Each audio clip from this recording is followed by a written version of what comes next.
Hello দর্শকবৃন্দরা, আসসালামু আলাইকুম। পরিবার সঞ্চয়পত্র কোথা থেকে কিনবেন এবং পরিবার সঞ্চয়পত্রে কি হারে মুনাফা দিচ্ছে তার বিস্তারিত আলোচনা করব। আপনারা ডিসপ্লেতে যে তথ্যগুলি দেখতে পাচ্ছেন, এটি বাংলাদেশ সঞ্চয়পত্র অধিদপ্তরের ওয়েবসাইট থেকে নেওয়া হয়েছে।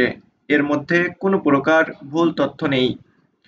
তো কথা না বাড়িয়ে চলুন শুরু করি পরিবার সঞ্চয়পত্রের বিস্তারিত আলোচনা, যার মূল্যমান আছে 10,000, 20,000, 50,000, 1 লক্ষ, 2 লক্ষ, 5 লক্ষ এবং 10 লক্ষ টাকা পর্যন্ত।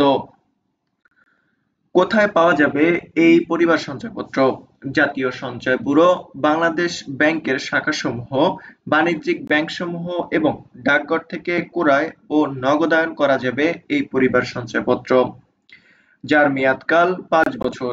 মুনাফার হার কি হারে নির্ধারিত হয়েছে? সঞ্চয় স্কিমের নাম হলো পরিবার সঞ্চয়পত্র।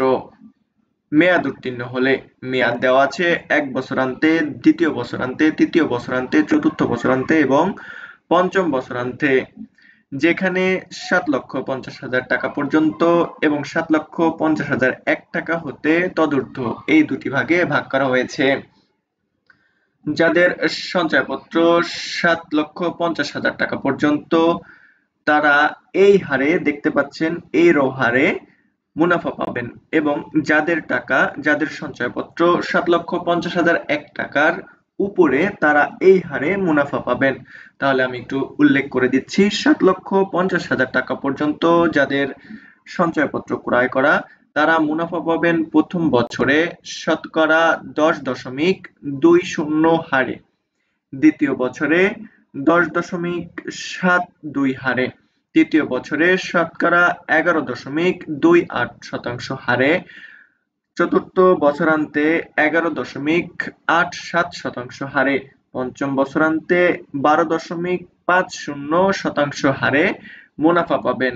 এবং যাদের সঞ্চয়পত্র 7,50,001 টাকা থেকে উপরে, হ্যাঁ, যাদের 7,50,000 টাকা থেকে উপরে সঞ্চয়পত্র ক্রয় করা, তারা পাবেন প্রথম বছরে 10.10% হারে, দ্বিতীয় বছরে 10.62% হারে, তৃতীয় বছরে 11.17% হারে, চতুর্থ বছরে 11.75% হারে, পঞ্চম বছরান্তে 12.37% হারে মুনাফা পাবেন।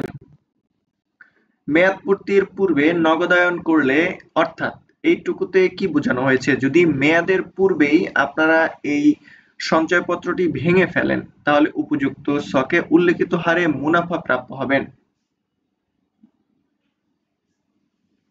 এবং অতিরিক্ত অর্থ পরিশোধিত হয়ে থাকলে তা মূল টাকা হতে কর্তন করে সমন্বয়পূর্বক অবশিষ্ট মূল টাকা পরিশোধ করা হবে।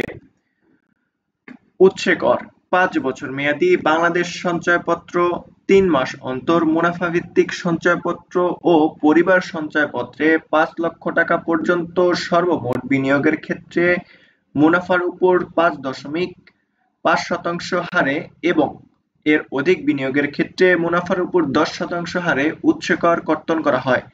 অর্থাৎ যাদের 5 বছর মেয়াদী বাংলাদেশ সঞ্চয়পত্র, 3 মাস অন্তর মুনাফা ভিত্তিক যে সঞ্চয়পত্র রয়েছে, সেখানে 5 লক্ষ টাকা পর্যন্ত সর্বোচ্চ বিনিয়োগ করলে আপনার উৎসে কর, অর্থাৎ কর কাটা হবে 5% হারে।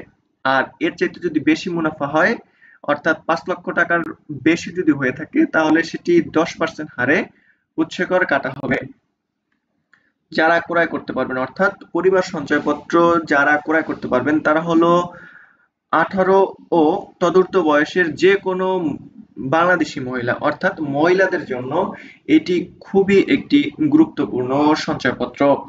যারা 18 বছর বয়স যাদের এবং তার চাইতে বেশি, যে কোনো বাংলাদেশি মহিলারা এই সঞ্চয়পত্র ক্রয় করতে পারবেন। খ নম্বরে আছে যে কোনো বাংলাদেশি শারীরিক প্রতিবন্ধী পুরুষ ও মহিলা এই সঞ্চয়পত্রটি ক্রয় করতে পারবেন। অর্থাৎ যখন শারীরিক প্রতিবন্ধী আসে, তখন পুরুষ এবং মহিলা দুজনই এইখানে আবেদন করে সঞ্চয়পত্র ক্রয় করতে পারবেন এবং 65 ও তার বেশি বয়সের যে কোনো বাংলাদেশি পুরুষ ও মহিলা নাগরিক হতে হবে।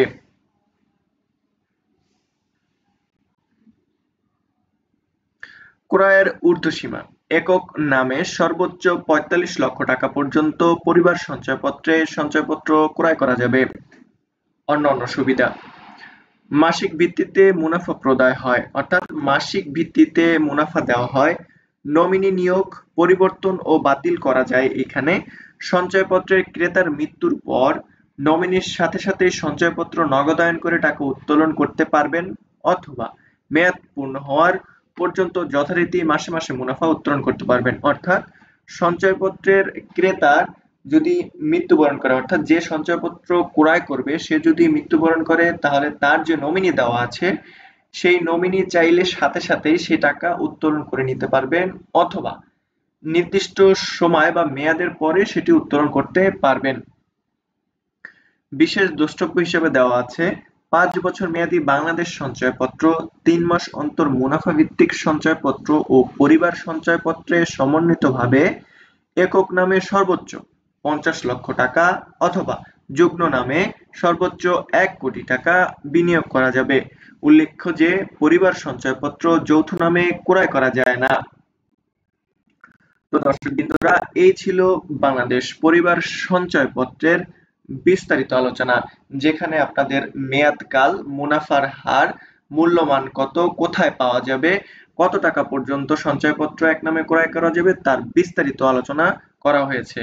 যদি আপনারা উপকৃত হয়ে থাকেন তাহলে অবশ্যই আমাদের চ্যানেলটিকে সাবস্ক্রাইব করে রাখুন, কারণ এর পরবর্তীতে আমরা পেনশন সঞ্চয়পত্র, বন্ড সঞ্চয়পত্র, অন্যান্য যে সকল সরকারি সঞ্চয়পত্র রয়েছে তার বিস্তারিত আলোচনা করব। আজ এই পর্যন্তই। ধন্যবাদ সবাইকে। আসসালামু আলাইকুম।